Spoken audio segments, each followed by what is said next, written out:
그리스도인들에게 있어서 삶의 주인은 누구입니까? 예수 그리스도, 바로 그분이 우리 삶의 주인이십니다. 이것은 단지 우리의 신앙의 영역만이 아니라 내 삶의 모든 영역이 다 하나님의 것이라는 고백이 우리 그리스도인들에게 중심된 고백이 되어야 합니다. 특히 내가 가진 재정이, 돈이 그리스도의 것이라고 인정하고 고백하는 것은 이 물질 만능의 시대를 살아가는 우리들에게 굉장히 중요한 문제입니다. 이런 고백은 부한자들뿐만 아니라 상대적으로 넉넉지 못한 자들에게도 동일하게 필요한 고백이라고 할 수가 있습니다. 내가 없어도 또 가난해도 온 우주의 창조주이신 하나님을 나의 주인으로 철저하게 고백하고 순종하는 신앙이 바로 참된 신앙이기 때문입니다. 돈은 가치 중립적인 것입니다. 그 돈 그 자체로 이것이 악하다, 선하다 이렇게 말할 수가 없다는 것입니다. 지난번에도 한번 여러분에게 말씀드린 것처럼 아브라함과 욥은 당대의 거부였습니다. 그리고 솔로몬은 당대 왕들 가운데서 필적할 만화가 없을 정도로 굉장한 부와 영예를 누렸던 사람입니다. 성경도 부에 대해서 부정적으로 말하고 있지 않습니다. 잠언의 말씀은 여호와께서 주시는 복은 사람을 부하게 하신다 이렇게 말씀하시고, 그래서 부가 하나님의 복이라는 것을 동시에 우리에게 이야기해 줍니다. 또 반면에 이 돈에 대한 경고도 성경 말씀이 빼놓지 않습니다. 신명기 8장 18절 말씀에 보면은 내 하나님 여호와를 기억하라. 그가 네게 재물 얻을 능력을 주셨습니다. 시편 52편에서는 하나님께서 하나님을 자기 힘으로 삼지 않고 오직 자기 재물의 풍부함을 의지하는 자, 그러한 자가 결국 멸망할 것이라는 경고의 메시지도 함께 담고 있습니다. 그래서 돈을 하나님보다 더 사랑하거나 돈을 선물로 주신 하나님을 그 소유주로 인정하지 않게 될 때 그것이 죄라는 것을 성경이 이야기합니다.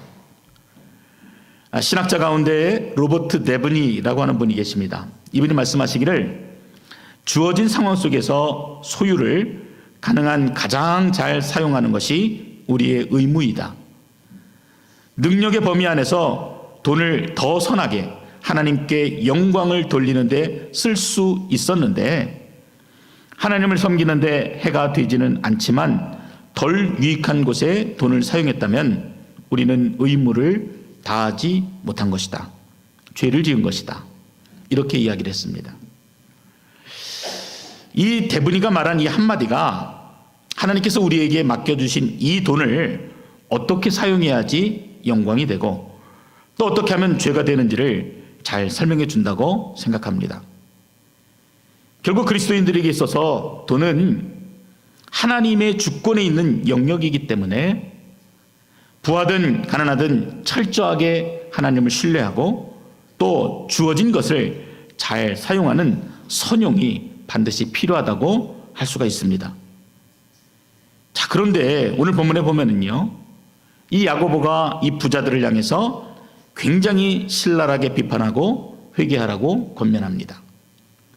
1절 말씀을 보면은 들으라 부한 자들아 너희에게 임할 고생으로 말미암아 울고 통곡하라 이렇게 말씀합니다. 도대체 무슨 이유이기 때문에 이처럼 부한 자들에게 재앙이 올 것이라고 회개하라고 말씀하시는지 여러분 마음을 여셔서 함께 들으실 수 있기를 바랍니다. 2절 이하를 보면은요, 야고보가 꾸짖고 있는 내용이 잘 나타납니다. 제가 어떤 분의 주석을 보니까 그분은 이 죄악을 4가지로 분류해 놨습니다. 각각의 죄를 한 가지 단어로 설명해 놨는데 여러분 그 내용들이 한눈에 잘 보이기도 하고 또 우리 마음에 잘 이해되어지기도 해서 여러분 그 4가지 제목을 가지고 여러분들에게 좀 설명을 해드리도록 하겠습니다. 이 4가지 죄는 축제, 착취, 방종, 그리고 부정입니다. 다시 한번요. 착취, 축제, 방종, 부정입니다. 부자에게 이러한 죄가 있어서 이러한 부자를 가리켜서 심하게 책망하고 꾸짖고 있는 것입니다. 먼저 2절과 3절을 우리 함께 한번 더 읽어보도록 하겠습니다. 2절과 3절입니다. 너희 재물은 썩었고 너희 옷은 좀 먹었으며 너희 금과 은은 녹이 슬었으니 이 녹이 너희에게 증거가 되며 불같이 너희 살을 먹으리라. 너희가 말세에 재물을 쌓았도다. 그래서 첫 번째로 부자들이 축제하는 것, 재물을 쌓아두는 것이 죄라는 것을 말해주고 있습니다. 근데 여러분, 재물을 모으는 것이 죄가 됩니까? 죄가 안 되죠. 왜 그것 가지고 이렇게 난린가 이렇게 생각하시는 분도 계실지 모르겠습니다. 근데 이 본문의 내용 가운데 이 말세라고 하는 단어가 있고요, 그 뒤에 보면은 쌓았다라고 하는 단어가 함께 붙어 있습니다. 그래서 이 두 단어를 통해서 이것이 분명 죄라는 것을 우리가 깨닫게 됩니다. 말세라고 하는 것은 세상의 끝인데 그 마지막을 위한 준비를 하였던 것이 아니라 뭘 했다는 것이에요? 돈 벌기에 급급해서 모아두고 쌓아두었다라는 것입니다. 마지막 때를 준비하지 못하고 그 재물이 온전히 사용되어지는 것들을 바라보지 못하고 그냥 막연하게 그냥 그 쌓아둔 돈을 바라보는 것만으로도 마음의 충족감을 느끼고 그렇게 살았다는 것이죠. 이 당시의 재물은요, 곡식이 재물이었습니다. 그리고 옷이 재물이었습니다. 은금이 재물이었습니다. 그런데 곡식을 너무 쌓아두어서 썩어버렸고 옷이 너무 많아서 좀을 먹었으며 은금 동전은 얼마나 사용하지 않고 쌓아두었는지 녹이 슬었다, 그렇게 기록합니다. 이게 무슨 말입니까? 하나님께서 복 주셔서 재정의 풍족함을 주셨다면은 그 재정을 용도에 맞게 잘 사용하는 것도 하나님의 백성이 해야 될 일들인데 그렇게 하지 못했다는 것입니다. 어떤 분들은 그래요. 계속해서 돈을 모으기만 하고 진짜 커피 한 잔 살 줄 모르는 그런 분들이 계십니다. 자신을 위해서는 돈을 쓸 줄을 몰라요. 계속해서 고생하시고 마치 마지막에 세상 떠날 때 모든 것을 다 가져갈 것처럼 그렇게 사시는 분들을 보면은 정말 안타깝습니다. 돈이 많다고 잘 쓰는 것이 아니에요. 반대로 돈이 없다고 못 쓰는 것이 아닙니다. 우리에게 주어진 만큼 여러분 그것들을 잘 사용하는 그런 지혜가 우리에게 필요한 것입니다. 지금으로부터 한 100여 년 전에 미국 필라델피아의 외진 곳에 한 조그만 교회가 있었습니다. 어느 주일 아침 이 교회 목사인 러셀 코넬 목사님이 교회를 도착했는데 교회 입구에 굉장히 연약해 보이는 한 조그만 소녀가 힘없이 그 교회 앞을 왔다 갔다 하다가 그 앞에 주저앉아 있는 것입니다. 그래서 목사님이니까 물어봤겠죠. 너 왜 그러니? 왜 교회 들어가지 않고 여기 있니? 하고 물어보니까 목사님, 저는 주일학교에 가고 싶은데요, 늦게 와서 자리가 없어서 들어갈 수가 없어요 하고 우는 것입니다. 그 목사님이 이 소녀를 데리고 교회에 가서 주일학교 한 구석에 자리를 마련해 주었습니다. 그날 저녁에 이 소녀는 주일학교에서 예배를 드렸다는 것 때문에 너무나 마음이 기뻤어요. 잠자리에 드는데 너무나 풍성한 그 천국의 기분을 느끼며 잠이 들었습니다. 그런데 안타깝게도 2년이 지난 후에 이 소녀가 이 병에 걸려서 죽게 되었고 또 그 소녀는 이 목사님과 이 소녀가 얼마나 친분이 있는지를 잘 알았기 때문에 목사님에게 장례를 부탁했습니다.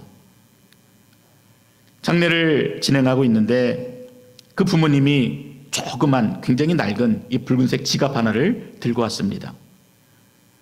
그 지갑 안에는 57센트가 들어있었고 거기에는 서툰 글씨로 쓴 메모지 한 장이 함께 있었습니다. 이 지갑은 이 소녀가 2년 동안 모은 돈이에요. 이 돈을 많은 어린이들이 주일학교에 다닐 수 있도록 그 작은 교회를 조금 더 크게 짓는데 사용해 주세요 하고 이 소녀가 그 고사리 같은 손으로 57센트를 2년 동안 모았던 것입니다. 이 러셀 코넬 목사님이 이 메모를 읽으면서 눈물을 펑펑 흘렸어요. 얼마나 감동이 되었겠습니까? 그리고 이 소녀의 사랑과 헌신을 주위에 있는 사람들에게 알렸습니다. 어느 지역 신문사가 그 이야기를 다루어서 신문에 보도를 하게 되었고, 또 그 기사를 읽은 어느 한 부동산 업자는 넓은 땅을 단돈 57센트에 파는 일도 있었습니다. 그뿐만이 아니라 많은 사람들이 이 기부에 동참하게 되었고, 그 기부금으로 교회도 짓고, 또 가난해서 치료받지 못하는 많은 사람들을 위해서 선한 사마리아 병원이라고 하는 이 무료로 진료하고 또 그들에게 베풀 수 있는 병원도 세워지게 되었습니다. 또한 템플 대학교, 여러분 들어보셨죠? 그 대학교도 그 57센트가 시작이 되어져서 세워졌던 학교입니다. 종합대학인데도 가난해서 공부하기 힘든 많은 사람들이 그 저렴한 수업료를 의지해서 공부할 수 있게 되었고, 그래서 지금까지도 이 템플 대학교는 미국에서 등록금이 제일 싼 대학 중에 하나입니다. 이 한 작은 소녀가 굉장히 고사리 같은 그 손으로 정성스럽게 자기가 가지고 있는 재정을 얼마나 잘 사용했는지, 그리고 그 재정이 얼마나 아름답게 열매를 맺었는지 우리가 보고 있는 것입니다. 여러분 무엇입니까? 얼마나 많이 가졌느냐가 중요한 것이 아니라 내가 지금 받은 것, 내가 가지고 있는 것을 얼마나 잘 사용하고 있느냐, 그것이 바로 믿는 자들에게 신앙의 척도가 된다는 것입니다. 녹이 슬고 조미 먹도록 재물만 쌓다가 세상을 떠나지 마시고 하나님의 뜻이 있는 선한 곳에 잘 선용하시는 여러분 되시기를 바랍니다. 두 번째, 이 부자의 죄악은 착취입니다. 4절입니다. 보라, 너희 밭에서 추수한 품꾼에게 주지 아니한 싹시 소리 지르며 그 추수한 자의 우는 소리가 만군의 주의 귀에 들렸느니라. 품꾼들은 약자지요. 근데 품꾼들이 하루 종일 뼈가 부서지도록 일했는데 해가 질 때가 되면은 품삯을 받아야 되는데 받지를 못했어요. 빈손으로 집으로 돌아갑니다. 하루 종일 굶었던 가족들이 아빠가 무엇인가를 가지고 오기를 기다리고 있었는데 그 아빠가 빈손으로 힘없이 문을 열고 들어오는 것입니다. 아빠도 울고 또 기대했던 아이들도 함께 웁니다.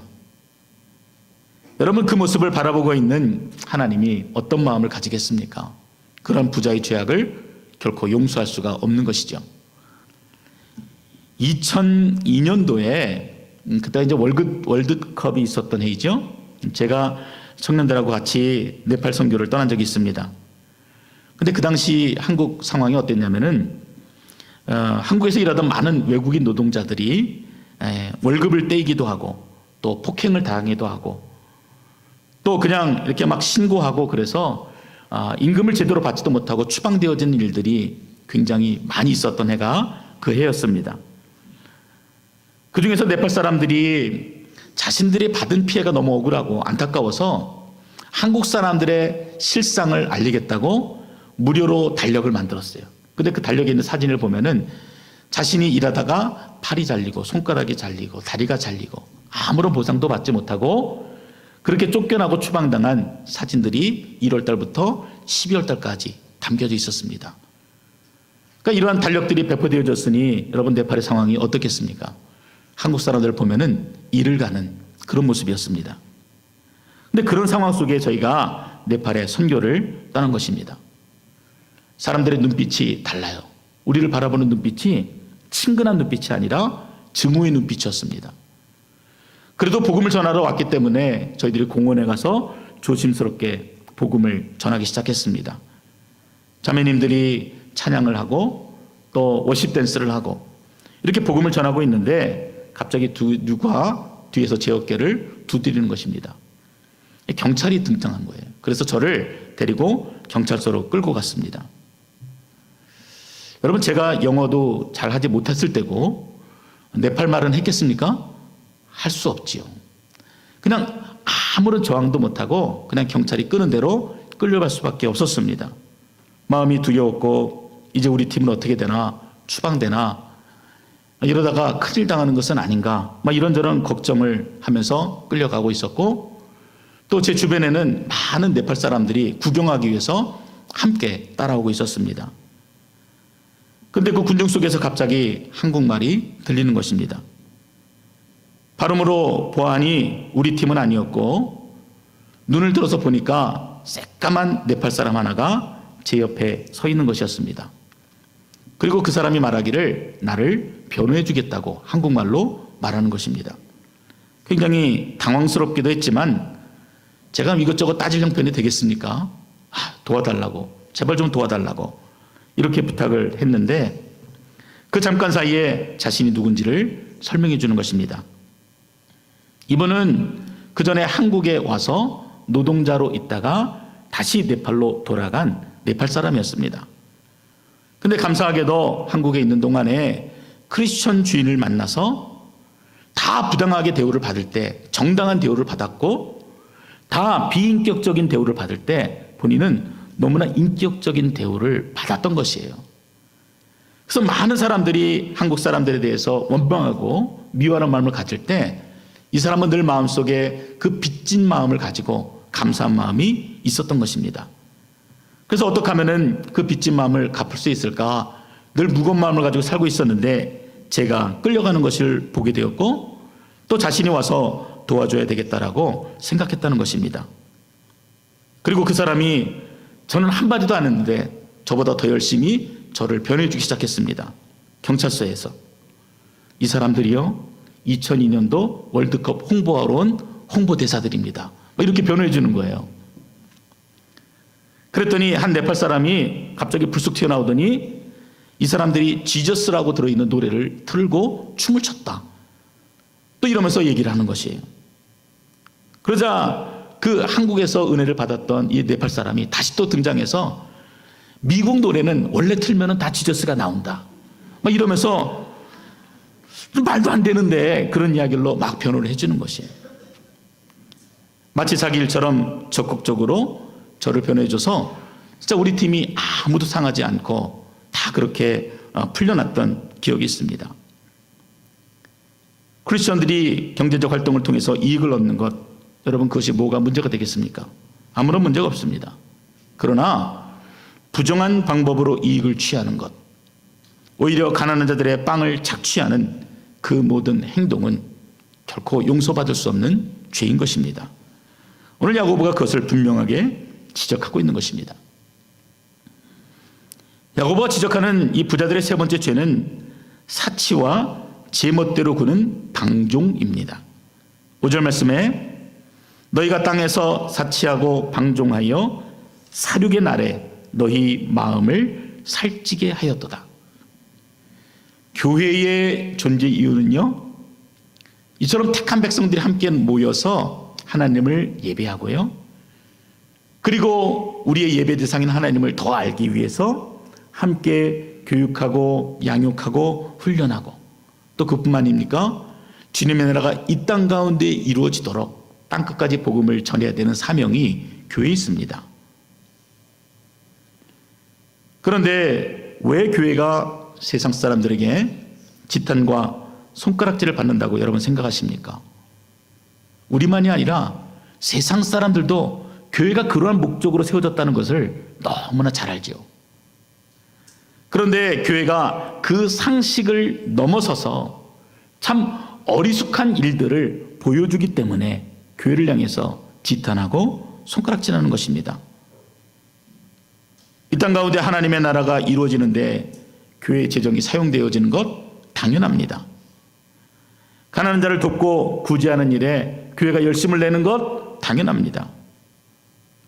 복음을 듣지 못한 사람들에게 복음이 전파되어지도록 교회가 헌신하고 노력하는 것 당연합니다.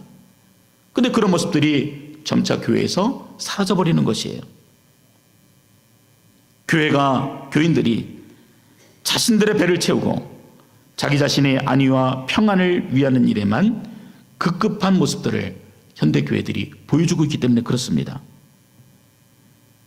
몇몇 부정한 교회들의 이야기겠지만 한국교회를 대표하는 대형교회들이 부동산 투기에 앞장서고 편법으로 세금을 탈세하고 담임 목사를 세습하고 부정하게 재정을 집행해서 오히려 세상을 깨끗하게 하고 정화시켜야 될 교회가 세상 법정 앞에 서서 그 세상 법정이 교회를 정화하는 이 일들을 우리가 보고 있는 것입니다.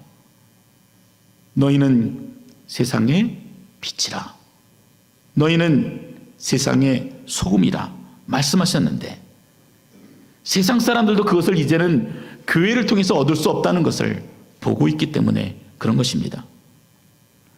그래서 야고보는 이런 교회와 부자들의 사치와 방종에 대해서 사륙의 날에 너희 마음을 살찌게 하였다라고 강하게 질책하고 있습니다.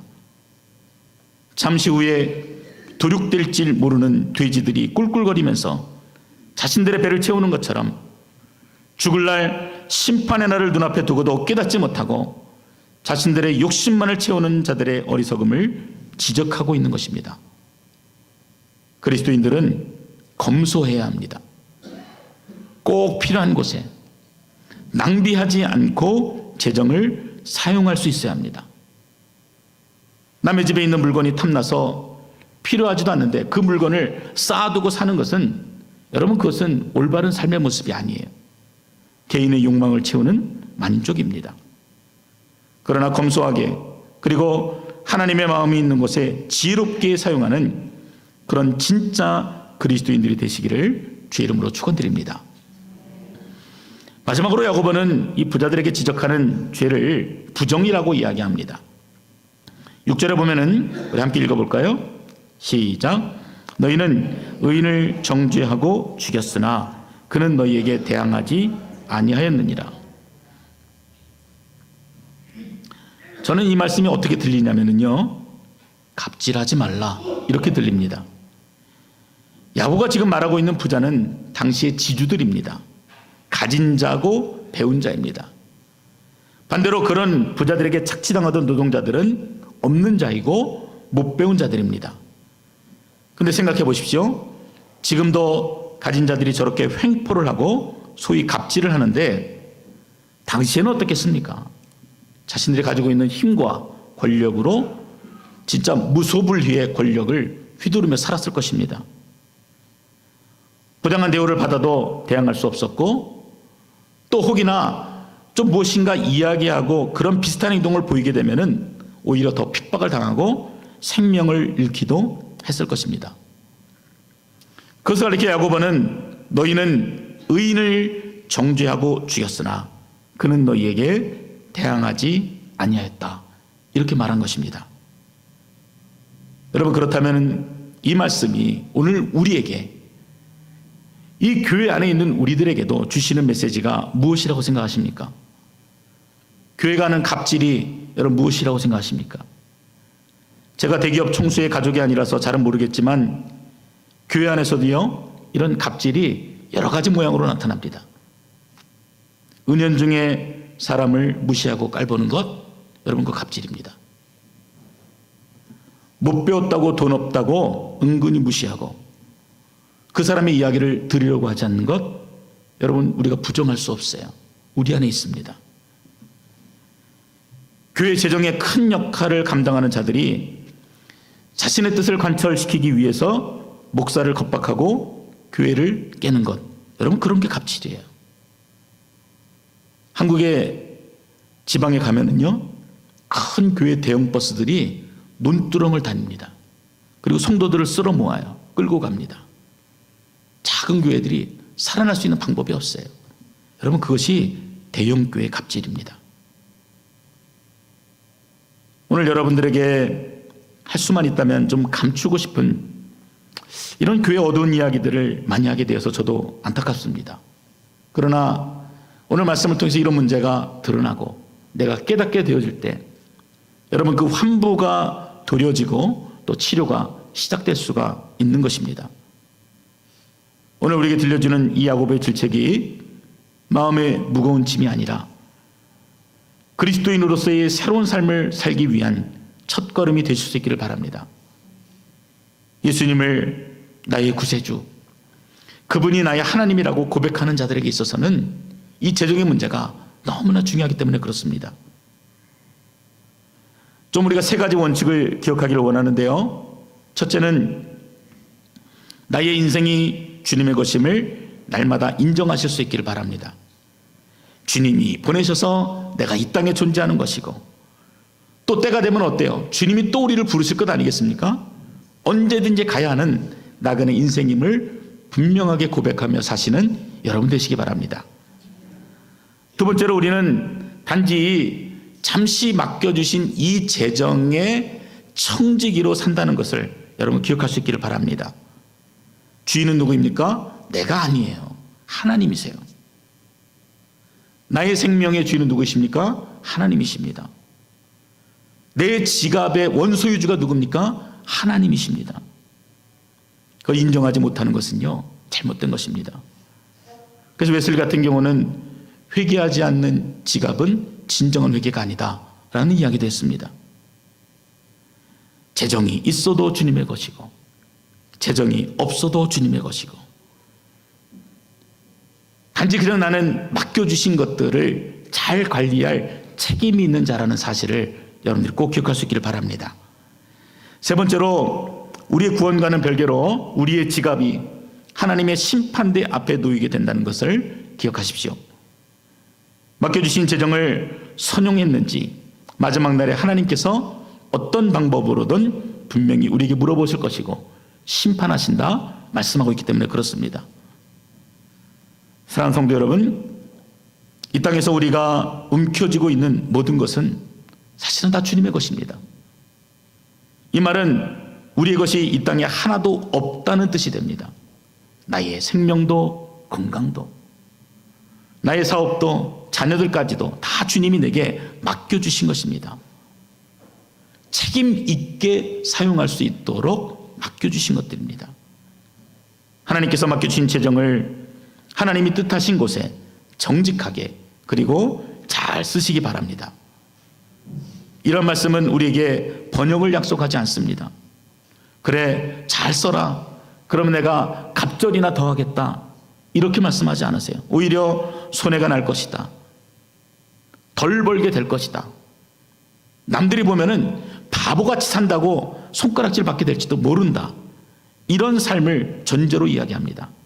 그럼에도 재정을 선용하는 자에게는 세상이 감당 못할 큰 은혜와 복, 세상이 알 수도 없는 기쁨을 우리에게 약속하고 계십니다. 제닛 브리지스라는 분이 이렇게 말했습니다. 만일 우리의 삶에서 돈이 이기면 지는 것은 하나님이 아니라 우리입니다. 궁극적으로 하나님은 우리의 돈이 필요하지 않습니다. 우리가 돈을 우리에게만 쓰면 영적인 가난뱅이가 되는 것은 우리입니다. 잘 들리지요? 돈이 있습니까? 사람을 살리고 주님의 나라 확장을 위해 필요한 일이라고 생각되시면 여러분 두말하지 않고 여러분의 돈을 사용하시기 바랍니다.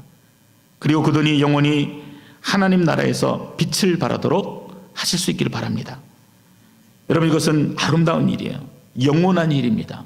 가치 있는 일입니다.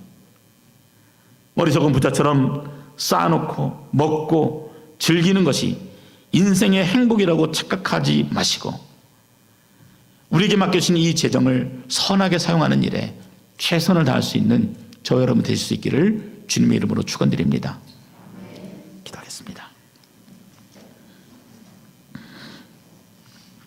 아버지 하나님, 우리가 손에 쥐고 있는 것이 마치 내 것인 양 살았던 그 어리석음을 용서해 주시기 원합니다.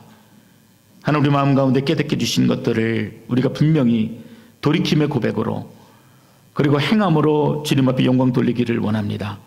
우리의 의지를 붙들어 주시고 감당할 수 있는 힘과 능력을 부어주셔서 하나님 이 땅 가운데서 우리에게 맡겨주신 모든 것들을 하나님 앞에 영광으로 올려드릴 수 있도록 하나님 우리를 붙드시고 인도하여 주시옵소서. 특별히 재정의 문제로 어렵고 힘들어하고 있는 심령이 있습니까? 또 하나님 맡겨주신 일들을 온전히 행하지 못하고 있는 어리석은 심령들이 있습니까? 하나님 감당할 수 있도록 은혜를 부으시고 하나님 원하시는 모습으로 우리의 지갑을 온전히 드릴 수 있는 귀한 인생들이 되어줄 수 있도록 은혜를 더하여 주시옵소서. 예수님의 이름으로 기도드렸습니다. 아멘.